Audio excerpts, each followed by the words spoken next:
የዛሬውን ጥልቅ ዳሰሳችንን ስንጀምር አንድ አጓጊ ጥያቄ በማንሳት ብንከፍት ደስ ይለኛል። በደስታ። ምንድነው ጥያቄው? ምን መሰለሽ፣ ብዙ ጊዜ ስለ ተፈጥሮ ሕግጋት ስናስብ ልክ እንደ አንድ ማሽን የተቀመረ ሂሳባዊ ስርዓት ወደ አእምሮአችን ይመጣል። አዎ፣ የማይለወጥና ቋሚ የሆነ ስርዓት ማለቴ ነው። ልክ ነሽ። እና ለምሳሌ የስበት ሕግን ብንወስድ ወደ ላይ የወረርነው ዕቃ ወደ ታች እንደሚወድቅ እናውቃለን። ወይም ደግሞ ፀሐይ በየቀኑ በምስራቅ እንደምትወጣ እርግጠኞች ነን። ሁሉም ነገር የተረጋገጠ ይመስላል። እውነት ነው። የተፈጥሮ ስርዓት የራሱ የሆነ አስገራሚ ውበት አለው። ታዲያ ይሄ ቋሚ ስርዓት አንድ ከባድ ጥያቄን ያስነሳል እኮ። ማለት እግዚአብሔር ፍጹም አምላክ ከሆነ ራሱ ፍጹም አድርጎ የሰራውን የተፈጥሮ ሕግ ጥሶ እንዴት ተአምራትን ያደርጋል? ዋው! ይሄ በጣም ጥልቅ ጥያቄ ነው። አየህ፣ ሰዎች ፈጣሪንና ተፈጥሮን ሲያገናዝቡ ሁልጊዜ የሚፈጠረው ግጭት እዚህ ላይ ነው። አዎ፣ እንዲሁም አንድ ምርጥ የኮምፒውተር ፕሮግራም አውጪ ፍጹም የሆነ ሲስተም ከሰራ በየቀኑ ወደ ሲስተሙ እየገባ ማስተካከል ያስፈልገውም አይደለም። በጭራሽ አያስፈልገውም።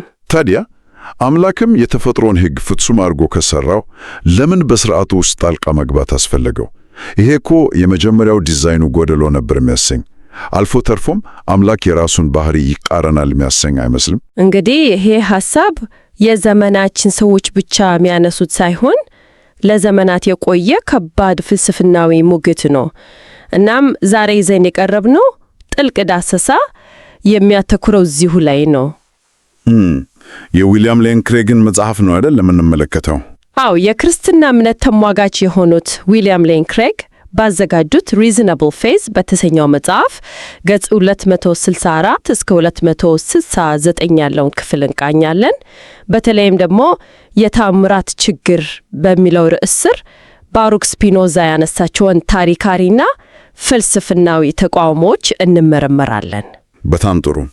ዋናው ዓላማችን ወንጌላውያን ክርስቲያኖች እግዚአብሔር በተፈጥሮ ውስጥ ጣልቃ ገብቶ ተአምራትን ማድረጉ ምን ያህል ምክንያታዊ እንደሆነ እንዲረዱና እምነታቸውን በድፍረት መከላከል እንዲችሉ ማስታጠቅ ነው። ልክ ነህ። ታዲያ ወደ ስፒኖዛ ስንመጣ ይህን ተቃውሞ ያነሳው ዝም ብሎ ክርስትናን ለመቃወም አልነበረም። የራሱ የሆነ ጥልቅ ፍልስፍናዊ መነሻ ነበረው። ምን አይነት መነሻ? ማለት ከምን ተነስቶ ነው? አዎ፣ መነሻው መለኮታዊ አሃዳዊነት ወይም በእንግሊዘኛው ዲቫይን ሲምፕሊሲቲ ከሚባለው ጽንሰ ሐሳብ ጋር ይያያዛል። ስፒኖዛ ምን ብሎ አመነ መሰለ? የእግዚአብሔር ዕውቀት፣ ፈቃዱ እና ባህሪው ፈጽሞ የማይነጣጠሉ አንድ ናቸው ብሎ አሰበ። እንዴ! ያ ማለት እኮ እግዚአብሔር አንድን ነገር ያውቃል ማለት ያንን ነገር ይፈቀዳል ማለት ነው? አዎ፣ በትክክል። አምላክ ፍጹም ስለሆነ የሚያስበውና የሚያደርገው ነገር ሁሉ ከፍጹም ባህሪው የሚመነጭ ግዴታ ነው ብሎ ደመደመ። ስለዚህ የተፈጥሮ ሕግጋት ዝም ብሎ በዘፈቀደ የተፈጠሩ ሳይሆኑ ከእግዚአብሔር ባህሪ የመነጩ ናቸው ማለት ነው። አየህ፣ ልክ ነህ። ፈጽሞ ሊለወጡ የማይችሉ አስፈላጊ ነገሮች ናቸው የሚል አቋም ወሰደ። ያ ማለት እኮ ስፒኖዛ እግዚአብሔርን ከተፈጥሮ ሕግ ጋር አንድ አድርጎታል ማለት ነው። የተፈጥሮ ሕግ የእግዚአብሔር ፈቃድ ከሆነ ተአምር አድርጎ ያንን ሕግ መጣስ ማለት እግዚአብሔር የራሱን ባህሪ ይቃረናል ወደሚል ድምዳሜ ነው የሚወስደው። አዎ፣ የስፒኖዛ ትልቁ ሙግት ይሄው ነው። ነገር ግን እዚህ ላይ አንድ ትልቅ ክፍተት ይታየኛል። ምን አይነት ክፍተት? አንድ ደራሲ የጻፈውን ተውኔት ብንወስድ ደራሲው እኮ በተውኔት ውስጥ ባሉት ሕጎችና የገጸ ባህሪያት ገደቦች እርሱ ራሱ አይታሰርም። ልክ ነህ። የውጭ አካል ነው ማለት። በደንብ በተውኔቱ መሃል የተለየ ትዕይንት ለማስገባት ወይም የታሪኩን ፍሰት ለመቀየር ሙሉ መብት አለው። ደራሲው የራሱን ታሪክ ፈጣሪ እንጂ የራሱ ታሪክ እስረኛ አይደለም። ስፒኖዛ ግን እግዚአብሔርን በራሱ ፍጥረት ውስጥ አጥምዶ ለማሰር የሞከረው አይመስልም? እውነትህን ነው። የክርስቲያን ፈላስፎችም ለስፒኖዛ የሰጡት ምላሽ የዚሁ አይነት ነው። ስፒኖዛ የተጠቀመበት ይሄ መለኮታዊ አሃዳዊነት ትምህርት ከመጽሐፍ ቅዱስ አስተምሮ ጋር የሚጋጭ ነው። በዘመናችን ባሉ ክርስቲያን ፈላስፎች ዘንድም ተቀባይነት የለውም። ማለት መጽሐፍ ቅዱስ ፈጣሪ ነጻ ፈቃድ እንዳለው ነው አይደል የሚያስተምረው? አዎ፣ አምላክ ነጻ ፈቃድ ያለው ሉዓላዊ አምላክ ነው። ፍጥረት የእግዚአብሔር ነጻ ምርጫ እንጂ ከባህሪው የመነጨ ግዴታ አይደለም። ዓለምን ባይፈጥር ኖሮስ? ዓለምን ባይፈጥር ኖሮ ዕውቀቱም የተለየ ይሆን ነበረ። ማለትም ዓለም አልተፈጠረም የሚለውን እውነት ያውቅ ነበር ማለት ነው። ይሄ በጣም ግልጽ ያደርጓል። እናም የተፈጥሮ ሕግጋት በእግዚአብሔር ነጻ ፍቃድ ላይ የተመሰረቱ ስለሆኑ እግዚአብሔር ሕግጋቱን ሲያወጣ በዚያው ልክ በታሪክ ውስጥ በተወሰኑ ጊዜያት የራሱን ዓላማ ለማስፈጸም ተአምራትን ለማድረግ ከዘላለም አስቦ ሊወስን ይችላል። አየሽ፣ ተአምር ማለት ስርዓትን ማፍረስ ሳይሆን ከፍ ያለውን መለኮታዊ ዓላማ ወደ ስርዓት ውስጥ ማስገባት ነው ማለት እንችላለን። በትክክል። ይሄ ሐሳብ እግዚአብሔር ዓለምን ፈጥሮ እንደተወ አድርገው ለሚያስቡት ዴይስቶች ጥሩ ምላሽ ነው። ነገር ግን ስፒኖዛ ሌላም ያነሳው ከባድ ጥያቄ አለው። አዎ፣ ሁለተኛው ተቃውሞ ተአምራት የእግዚአብሔር ነጻ ምርጫ ናቸው ብለን ብንቀበል እንኳ በተግባር ሲታይ ችግር ይፈጥራሉ ይላል። ስፒኖዛ እንዳለው እኛ የሰዎች ልጆች እግዚአብሔርን መኖሩ የምንረዳው በማይለወጡት የተፈጥሮ ሕግጋት ስርዓት አማካኝነት ነው። አዎ፣ ፀሐይ በየቀኑ መውጣቷ፣ ወቅቶች መፈራረቃቸው፣ ይሄ ሁሉ ፈጣሪ መኖሩን ያሳያናል ነው። ልክ ነሽ። ታዲያ ተአምራት እነዚህን ሕጎች የሚያቋርጡ ከሆነ ይሄ ስርዓት አልበኝነትን አይፈጥርም ወይ? ስርዓት ከጠፋ ደግሞ እግዚአብሔር መኖሩን የምናውቅበትን መሰረት ያጠፋዋል። ስለዚህ ተአምራት ሰዎችን ወደ አምላክ የለሽነት ወይም አቴይዝም ይመራሉ ይላል። ይሄ ክርክር ላዩን ሲያዩት አሳማኝ ሊመስል ይችላል። ስርዓቱ ከተረበሸ እንዴት ፈጣሪን እናውቃለን የሚል ስጋት አለው። ይህንን እንዴት ነው ታዲያ የምንመልሰው? የስፒኖዛ ስጋት ምን መሰለህ? የተፈጥሮ ሕግ ልክ እንደ ብርጭቆ ማሰብ ነው። እንደ ብርጭቆ እንዴት? ብርጭቆ እንዴ ከተሰበረ ሙሉ በሙሉ እንደጠፋ ይቆጠራል ብሎ ያስባል። ነገር ግን እንደ ዊሊያም ፔሊ እና ሳሙኤል ክላርክ ያሉት የክርስቲያን እምነት ተሟጋቾች ይህንን በጥልቀት መርምሩታል። በመጀመሪያ የእግዚአብሔርን ሕልውና የምናረጋግጠው በተፈጥሮ ስርዓት ውስጥ ባለው ንድፍ መሆኑ እውነት ነው። አዎ፣ ያ ግልጽ ነው። ነገር ግን ተአምራት የእግዚአብሔርን መኖር ለማረጋገጥ የሚውሉ የመጀመሪያ ማስረጃዎች አይደሉም። ይልቁምኔ ቀድሞውኑ ሕያው የሆነው አምላክ በዓለም ውስጥ ጣልቃ መግባቱን እና ለሰዎች ያለውን ዓላማ የሚያሳዩ ናቸው። ሪቻርድ ስዊንበርን የተባለው ፈላስፋ ይህንን ጉዳይ በሳይንሳዊ መንገድ ግልጽ አድርጎታል። ምን በማለት? የሳይንስ ሕግጋት ሁልጊዜ የሚሰሩት ሌሎች ጣልቃ ገብነቶች ከሌሉ በሚል መነሻ ላይ ከመሰረተው ነው። በእንግሊዝኛው all things being equal እንደሚባለው ማለት ነው። ይህንን ሐሳብ ይበልጥ ግልጽ ለማድረግ አንድ የተለመደ ምሳሌ ላንሳ። የሰበት ሕግ አንድን ፖም ከዛፍ ላይ ወደ መሬት እንደሚወድቅ ይተነብያል። ልክ ነው። ነገር ግን እኔ ፖሙ መሬት ከመድረሱ በፊት እጄን ዘርግቼ አየር ላይ ብዘው የሰበት ሕግ ተጣሰ ወይም ከዚህ በኋላ የሰበት ሕግ አይሰራም ማለት አይደለም እኮ። በጭራሽ አይደለም። አዲስ ኃይል ማለትም የኔም እጅ ጣልቃ ገባ ማለት ነው። በተመሳሳይ እግዚአብሔር በተፈጥሮ ስርዓት ውስጥ ጣልቃ ገብቶ አንድን ክስተት ሲያደርግ የተፈጥሮ ሕጉ ከነጭራሹ ጠፋ ሳይሆን ከተፈጥሮ በላይ ሆነ ሌላ ኃይል በስፍራው ተገኝቶ አዲስ ውጤት አመጣ ማለት ነው። አየህ፣ ሕጉ አሁንም ይሰራል። ነገር ግን መለኮታዊ ኃይል ጣልቃ በመግባቱ ውጤቱ ተቀየረ ነው ነገሩ። የተፈጥሮ ሕግጋት የሚገልጹት ተፈጥሮ በራሳ ስትተው ምን እንደምታደርግ ነው። ውጫዊ ኃይል ሲጨመር የተለየ ውጤት መምጣቱ ሳይንስን አያፈርስም። አንተ የፖምን ምሳሌ እንዳነሳኸው በሕግ ስርዓትን ብንመለከተው ተመሳሳይ ነው። ምን አይነት የሕግ ስርዓት ማብራራት ትችያለሽ? ለምሳሌ አንድ ንጉሥ ለሀገሩ ጥብቅ የሆነ የወንጀለኛ መቅጫ ሕግ አወጣ እንበል። ነገር ግን በልዩ ሁኔታ በራሱ ሉዓላዊ ስልጣን የሞት ፍርድ ለተፈረደበት አንድ እስረኛ ምህረት ቢያደርግ የምህረት አዋጁ የአገሪቱን የሕግ ስርዓት ያፈርሰዋል እንዴ? በፍጹም። ሕጉ አሁንም ለሌሎች ዜጎች ይሰራል። የንጉሱ ምህረት ግን ከሕግ በላይ የሆነ ሉዓላዊ ስልጣን እንዳለው ነው የሚያሳየው። አየህ፣ ልክ እንደዚሁ ነው። እግዚአብሔርም ተአምር ሲያደርግ የተፈጥሮን ሕግ ያጠፋው ሳይሆን የራሱን ሉዓላዊና አዳኝ ዓላማ በስርዓት ውስጥ እያሳየ ነው። ስለዚህ ተአምራት ወደ አምላክ የለሽነት ይመራሉ የሚለው የስፒኖዛ ክርክር መሰረት የለውም። ዋው! አሁን ነገሩ እጅግ የተብራራ መጥቷል። ተአምራት ማለት አምላክ ራሱን የሚቃረንበት ስህተት ሳይሆን ሉዓላዊነቱን የሚገልጽበት መንገድ ነው። በትክክል። ነገር ግን ስፒኖዛ እዚህ ላይ አያቆምም አይደል? ሌላ ማምለጫ መንገድ ይፈልጋል። ተአምራት በእርግጥ ተከስቷል ብለን ብንቀበል እንኳ እነዚህ ክስተቶች ከእግዚአብሔር መሆናቸውን እንዴት እናውቃለን ይላል። አዎ፣ ምናልባት በመላእክት ወይም በአጋንንት የተደረጉ ሊሆን ይችላሉ የሚል ጥያቄ ያነሳል። ከዚያም አልፎ ዛሬም ድረስ ዘመናዊ ተጠራጣሪዎች አጥብቆ የሚይዙትን አንድ ሐሳብ ያመጣ። ተአምር የምንለው ነገር ገና ያልደረስንበትና ያልተረዳ ነው ያልታወቀ የተፈጥሮ ሕግ ውጤት ሊሆን ይችላል ይላል። ይሄ እንግዲህ በጣም የተለመደ ሙግት ነው። ዛሬ ተአምር የመሰለን ነገር ነገ ሳይንስ ሲያድግ በተፈጥሮ ሕግ የምናብራራው ተራ ክስተት ይሆናል ነው ሐሳቡ። አዎ፣ ይህንን ሐሳብ አንቶኒ ፍሉን የመሳሰሉ የዘመናችን ፈላስፎችም በስፋት ይጠቀሙበታል። ታዲያ እኛ ክርስቲያኖች ለዚህ የምንሰጠው ምላሽ ምንድን ነው? እንግዲህ በመጀመሪያ ስለ መላእክትና አጋንንት ለተነሳው ሐሳብን መልከት። ዘመናዊ አምላክ የለሾች ከመሰረቱም በመላእክትም ሆነ በአጋንንት ስለማያምኑ ይሄ ተቃውሞ ዛሬ ላይ ትልቅ የፍልስፍና ክርክር አይደለም። እውነት ነው። መጀመሪያ መኖራቸውን ማመን አለባቸው። ሆኖም መጽሐፍ ቅዱስን ለሚያምኑ ክርስቲያኖች የአንድን ተአምር ምንጭ መለየት እጅግ ወሳኝ ነው። ክርስቲያኖች አንድን ተአምር ከእግዚአብሔር መሆኑን የሚመዝኑት ዝም ብሎ በክስተቱ አስገራሚነት ብቻ አይደለም። ታዲያ በምንድን ነው? በተአምሩ ትምህርታዊና ታሪካዊ አውድ አማካኝነት ነው። ተአምሩ የተደረገበት ዓላማ ምንድን ነው? የሚያስተላልፈው መንፈሳዊ መልእክት ከእግዚአብሔር ቃል ጋር ይስማማል? የተአምር አድራጊው ሕይወትስ ምን ይመስላል? ይህንን ሁሉ እናያለን። አዎ፣ ኢየሱስ ክርስቶስ ራሱ እኮ ሰይጣንን ሊያወጣ አይችልም፣ መንግስቱ ትከፋፈላለች ብሎ ያስተማረው ለዚህ ነው። አውዱ የተአምሩን ምንጭ ያሳብቃል። በደንብ ስለ ያልታወቀ የተፈጥሮ ሕግ ለሚነሳው ተቃውሞስ ምን እንላለን? ይሄ እኮ ብዙዎችን የሚያሳስት ሐሳብ ነው።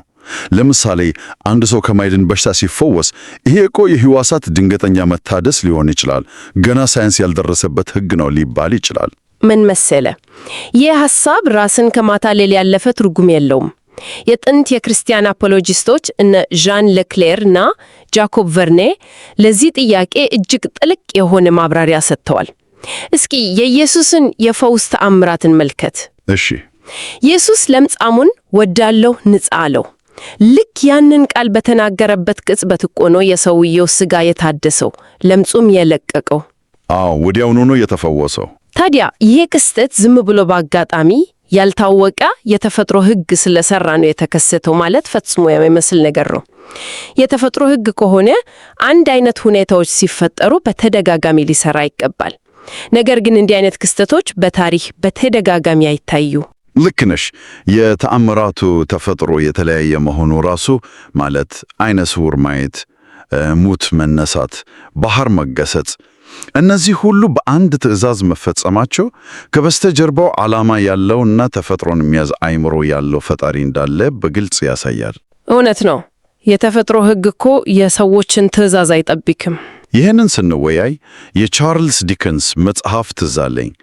ክሪስማስ ካሮል በተባለው ታዋቂ መጽሐፉ ላይ ያለው የስክሩጅ ገጸ ባህሪ ማለት ነው። አዎ፣ በጣም ግሩም ምሳሌ ነው። ስክሩጅ በሌሊት የሞተውን ጓደኛውን የማርሌን መንፈስ ሲያይ እጅግ ደነገጠ አይደል?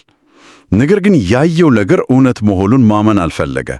ስለዚህ ምን አለ መሰለሽ፣ ይሄ ያየሁት ነገር እውነት አይደለም፣ ምናልባት ከበላሁት ያልተፈጨ ድንች ወይም ከበዛብኝ ስጋ የመታ የሆድ ህመም የፈጠረው ቅዠት ሊሆን ይችላል ብሎ ራሱን ለማታለል ሞከረ። ልክ ነው። ለማምለጥ የፈጠረው ሰበብ ነው። አየሽ፣ ስክሩጅ ይህንን ሰበብ የፈጠረው የድንች ባለሙያ ስለሆነ አይደለም። ይልቁንም ከፊቱ ያለውን ከተፈጥሮ በላይ የሆነ አስፈሪ እውነታ መቀበል ሕይወቱን ሙሉ በሙሉ እንዲቀይር እንደሚያስገድደው ስላወቀ እውነታውን ለመሸሽ የፈጠረው ማምለጫ ነው። እኛም ዛሬ ግልጽ የሆነውና ዓላማ ያለ የእግዚአብሔርን ታላቅ አሰራር ገና ባልታወቀ የተፈጥሮ ሕግ ነው የሆነው ብለን ለማማከኛት መሞከር ልክ እንደ ስክሩጅ ራስን ማታለል ነው። ያለምንም ጥቅጥር ሰዎች እግዚአብሔርን ላለመቀበል ሲሉ እጅግ የማይመሰሉ የተፈጥሮ ማብራሪያዎችን ለመፍጠር ይገደዳሉ። ታዲያ እውነተኛውን ተአምር ከዘፈቀደ ክስተቶች ወይም ካልታወቁ የተፈጥሮ ሕጎች እንዴት እንለየዋለን? አዎ፣ መለኪያ አለን። አዎ፣ ለዚህ ስቲቨን ብሊንስኪ 4 ግልጽ መስፈርቶችን አስቀምጧል። አንደኛ፣ ክስተቱ በእርግጡም መፈጸሙን የሚያረጋግጥ በቂ ታሪካዊ ወይም እማኝ ማስረጃ መኖር አለበት። ዝም ብሎ አፈ ታሪክ መሆን የለበትም። ሁለተኛው፣ ያንን ክስተት በተፈጥሯዊ መንስኤዎች ለማብራራት የሚደረግ ማንኛውም ሙከራ እጅግ የተወሳሰበ፣ እርስ በርሱ የሚጋጭ እና በማመካኘት ላይ የተመሰረተ መሆን የለበትም። የተፈጥሮ ማብራሪያው ከክስተቱ በላይ ግራ የሚያጋባ ከሆነ ማብራሪያው ውድቅ ይሆናል። ሶስተኛውና አራተኛውስ ምን ይላሉ? ሶስተኛው መመዘኛ ከክስተቱ አስደናቂነት ውጪ ለተፈጥሯዊ መንስኤ የሚሰጥ ምንም ማስረጃ መኖር የለበትም። ማለትም ክስተቱን ያመጣው የተፈጥሮ ኃይል ነው የሚያሰኝ አንዳችም ፍንጭ መታየት የለበትም። አራተኛውስ የወሳኙ ይመስለኛል። አዎ፣ አራተኛው እና ከሁሉም በላይ ወሳኙ ደግሞ ከተፈጥሮ በላይ ለሆነ ማብራሪያ ራሱን የቻለ ሃይማኖታዊና ታሪካዊ አውድ መኖር አለበት። ክስተቱ ዝም ብሎ በባዶ ሜዳ ላይ ሳይሆን ዓላማ ባለው መለኮታዊ ትምህርት፣ ትንቢት ወይም መገለጥ ውስጥ የተፈጸመ መሆን አለበት። እነዚህን 4 መስፈርቶች ስንጠቀም እውነተኛ ተአምራትን በቀላሉ መለየት እንችላለን። እነዚህ መመዘኛዎች በጣም ጠቃሚ ናቸው። ታዲያ ይህንን ሁሉ ፍልስፍናዊ ጽንሰ ሐሳብ እና 4ቱን መስፈርቶች ወስደን በክርስትና እምነት ማዕከል በሆነው በታሪክም እጅግ ጥልቅ ምርምርና ክርክር በተደረገበት በኢየሱስ ክርስቶስ ትንሣኤ ላይ ብንተገብረውስ? እዚህ ላይ ነው እንግዲህ የተአምራት ጥናት ወደ እውነተኛው እና የመጨረሻው ፍተሻ የሚገባው። የክርስትና እምነት ቆሞ ያለው እስኩ በዚህ ተአምር ላይ ነው። የተአምራት ሁሉ ቁንጮ የሆነው የክርስቶስ ትንሣኤ በእነዚህ መመዘኛዎች ሲመዘን ምን ይመስላል? እንግዲህ የሕክምና ሳይንስ በማይሻማ ሁኔታ እንደሚነግርን የአንድ ሰው የልብ ምት ሲቆም እና ደም መዘዋወር ሲያቆም ወዲያውኑ የህዋሳት መፈራረስ ሂደት ይጀምራል። አዎ፣ አእምሮ ኦክሲጅን ሲያጣ ሴሎች ይሞታሉ አይደል? ልክ ነህ። ስለዚህ ተገርፎ ደሙን አፍስሶ በመስቀል ላይ የሞተ እና በመቃብር ውስጥ ለቀናት የቆየ አካል በተፈጥሯዊ መንገድ ዳግም የህዋሳት መታደስ አግኝቶ ሕያው መሆን በባዮሎጂ ፈጽሞ የማይታሰብ ነገር ነው። ፈጽሞም አይቻልም። የተፈጥሮ ሕግጋት ይህንን ሂደት ወደ ኋላ አይመለሱም። አዎ፣ የክርስቶስ ከሞት መነሳት በታሪክ የተረጋገጠ እውነት መሆኑን የሚያሳዩ በቂ ማስረጃዎች አሉ። ስለዚህ ማንም ምክንያታዊ የሆነ ሰው ይህንን ታሪካዊ እውነታ ሲያይ ከተፈጥሮ በላይ የሆነ ተላላክ ኃይል ጣልቃ መግባቱን ማመኑ የግድ ነው። ነገር ግን እኮ አንድ ሰው ያልተለመደ የባዮሎጂ ክስተት ተፈጥሮ ሊሆን ይችላል፣ ነገር ግን ይሄ ክስተት እግዚአብሔር አድርጎታል ወደሚል ድምዳሜ እንዴት ያደርሰናል ሊል ይችላል። እውነት ነው። እዚህ ላይ ነው ቅድም ያነሳነው 4ኛው መመዘኛ ማለትም ሃይማኖታዊና ታሪካዊ አውዱ ወሳኝ የሚሆነው አይደል? እጅግ በጣም የትንሣኤው ታሪካዊ አውድ ክስተቱን ትርጉም ይሰጠዋል። ወልፍሃርት ባነንበርግ የተባለው ታዋቂ የሥነ መለኮት ምሁር ይህንን በሚገባ አስገንዝቧል። ኢየሱስ በምድር ላይ በነበረበት ጊዜ ዝም ብሎ ተራ መምህር አልነበረም። አዎ፣ ራሱን በተለየ መንገድ ነው የገለጸው። ልክ ነህ። ከሕግ በላይ የሆነ ስልጣን እንዳለው ተናገሯል። ኃጢአትን ይቅር ብሏል። ራሱን ከእግዚአብሔር ጋር አስተካክሏል። የሰንበት ጌታ ነኝ ብሏል። በዚህም ምክንያት ነው የሃይማኖት መሪዎች በእስራኤል አምላክ ላይ እንደተሳደበ ቆጥሮ ለሞት አሳልፎ የሰጡት። የተሰቀለው እኔ የእግዚአብሔር ልጅ ነኝ በማለቱ ነው እኮ። አየህ፣ ስለዚህ አምላክ ይህንን ሰው ከሙታን ማስነሳቱ ዝም ብሎ ያጋጣሚ ታምር አይደለም። ኢየሱስ ያነሳቸው የይገባኛል ጥያቄዎች ሁሉ እውነተኛ መሆናቸውን እግዚአብሔር አብ ያረጋገጠበት መለኮታዊ ማህተም ነው። ዋው! ማህተም ነው። አዎ፣ እግዚአብሔር ይሄ ልጄ ነው የተናገረውም ሁሉ እውነት ነው ብሎ የፈረመው በትንሣኤው ነው። የትንሣኤው ታምር ከኢየሱስ ማንነትና ትምህርት ጋር ፍጹም የተሳሰረ ነው። ይህ እጅግ ጥልቅ የሆነ እውነት ነው። ምን መሰለሽ፣ አንዳንዶች የተፈጥሮ ሕግንና ሳይንስን እንደ ብቸኛ የእውቀት ምንጭ አድርገው አጥብቀው ከመያዛቸው የተነሳ ለትንሣኤው መለኮታዊነት እውቅና ላለመስጠት፣ ተፈጥሯዊ ማብራሪያዎችን ለመስጠት የማይፈነቅሉት ድንጋይ የለም እኮ። አዎ፣ ብዙ ሰበቦች ይፈጠራሉ። ለምሳሌ መስቀል ላይ አልሞተም፣ ራሱን ስቶ ነው። መቃብሩ ሲገባ በቀዝቃዜው ነቃ የሚሉ አሉ። ወይም ደግሞ ደቀ መዛሙርቱ ጠባቂዎችን አታልለው አቃሉን ሰረቁት ይላሉ። አንዳንዶች ደግሞ ደቀ መዛሙርቱ የጋራ ቅዠት አይቶ ነው እንጂ ኢየሱስ አልተነሳም ይላሉ። አየሽ፣ ነገር ግን እነዚህን ምክንያቶች በጥልቀት ስንመረምራቸው ፈጣሪ አስነሳው ብሎ ከመቀበል ይልቅ እነዚህን ተለጣፊና ግራ የሚያጋቡ ሰበቦች ማመኑ የበለጠ ቺፍን እምነት የሚጠይቅ ሆኖ እናገኘዋለን። በትክክል አስቢው፣ በሮማውያን ወታደሮች ክፉኛ ተገርፎ ደሙን አፍስሶ የተሰቀለ ሰው ራሱን ስቶ መቃብር ገብቶ የድንጋዩን ክብደት ገፍቶ ወጥቶ የሮማውያንን ጠባቂዎች አሸንፎ ለደቀ መዛሙርቱ የሕይወትና የክብር ጌታ ሆኖ ታያቸው ማለት የሰውን የማሰብ ችሎታ የሚፈታተን ተረት እኮ ነው። አዎ፣ ከማመን በላይ ነው። እንዲሁም በመቶዎች የሚቆጠሩ ሰዎች በተለያየ ጊዜ ቦታና ስነ ልቦናዊ ሁኔታ ውስጥ ሆነው አንድ አይነት ቅዠት አዩ ማለት በስነ ልቦና ሳይንስም ተቀባይነት የለውም።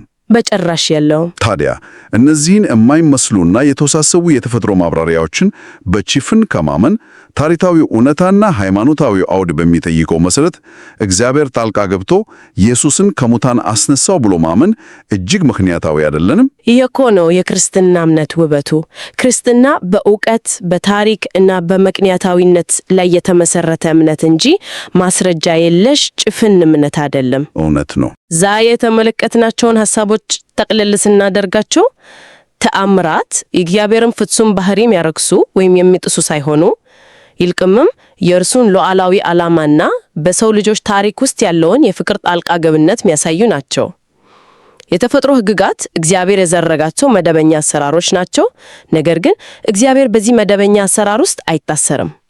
የሰውን ደህንነት ለማምጣት ሲል የተለየ ጣልቃ ገብነት ያደርጋል። እና የክርስቶስ ትንሣኤም የዚህ ሁሉ ማጠቃለያ ነው ማለት እንችላለን። የኢየሱስ ትንሣኤ ያልታወቀ የተፈጥሮ ሕግ ውጤት ሳይሆን እግዚአብሔር የሰውን ልጅ ከኃጢአትና ከሞት ለማዳን ያደረገው ታላቅ የድነት ታሪክ ማረጋገጫ ነው። በደንብ ወንጌላውያን ክርስቲያኖች ይሄንን ጥልቅ መሰረት በመረዳት ተአምራትና በተለይም የክርስቶስ ትንሣኤ ምን ያህል ምክንያታዊ እንደሆነ አውቀው እምነታቸውን በድፍረት መከላከል ይችላሉ። ይህ እምነትን የሚያሰና እና አይምሮን የሚያበራ ውይይት ነው። የዛሬውን ዳሰሳችንን ከመቋጨታችን በፊት ይህንን ሁሉ ታሪካዊ ማስረጃ፣ ፍልስፍናዊ ሙጌት እና ምክንያታዊ ትንታኔ ሰምቶ አሁንም ለሚጠራጠር ሰው ብሊዝ ፓስካል የተባለው ታዋቂ አሳቢ የተናገረውን ጥልቅ አባባል ማንሳቱ ተገቢ ይመስለኛል። አዎ፣ ፓስካል ምን እንዳለ ታስታውሳለህ? እግዚአብሔር ክፍት ልብ ላላቸው ሰዎች በቂ የሆነ ግልጽ ማስረጃ ሰጥቷል። ነገር ግን ልባቸውን ለዘጉና እውነታውን ላለመቀበል ለቆረጡ ሰዎች ደግሞ ላለማመን የሚያስችል በቂ ሰበብ ትቶላቸዋል ነው ያለው። ዋው! ማስረጃው ሁሉ ከፊታችን ተዘረግቷል። ነገር ግን በመጨረሻው ውሳኔው የልብ ዝግጁነት ጉዳይ ነው። ታሪካዊ ማስረጃዎቹ፣ የሳይንስ መርሆቹ እና የፍልስፍና መክቶቹ ሁሉ ወደ አንድ ግልጽ አቅጣጫ እያመለከቱ ባለበት በዚህ ዘመን የሰው አእምሮ መረጃ በማጣት አይቸገርም። ልክ ነህ። የልብ ጉዳይ ነው። ዋናው ጥያቄ የኛ የልብ ዝግጁነት በሕይወታችን ውስጥ እግዚአብሔርን ተአምራዊ አሰራር በተለይም ደግሞ በክርስቶስ ኢየሱስ በኩል የተገለጠውን ታላቁን የመዳን ሥራ ለመቀበል ምን ያህል ክፍት ነው የሚለው ነው። እግዚአብሔር ዛሬም በተሰበሩ ልቦች ውስጥ ታላቅ የመዳን ተአምር ያደረገ ነው እኮ። አዎ፣ በእርግጥም እያደረገ ነው። በቀጣይ ጊዜ በእግዚአብሔር ቃል በምክንያታዊነትና በታሪካዊ እውነታዎች ላይ ስር የሰረደ እምነታችንን ይዘን በሌላ ርዕስ እስክንገናኝ ድረስ አድማጮቻችን በዚህ አስገራሚ እውነት ላይ በጥልቀት ማሰባቸውን እንዲቀጥሉ አደራ ይላለሁ። ዛሬ አብራችሁን ስለነበራችሁ እናመሰግናለን።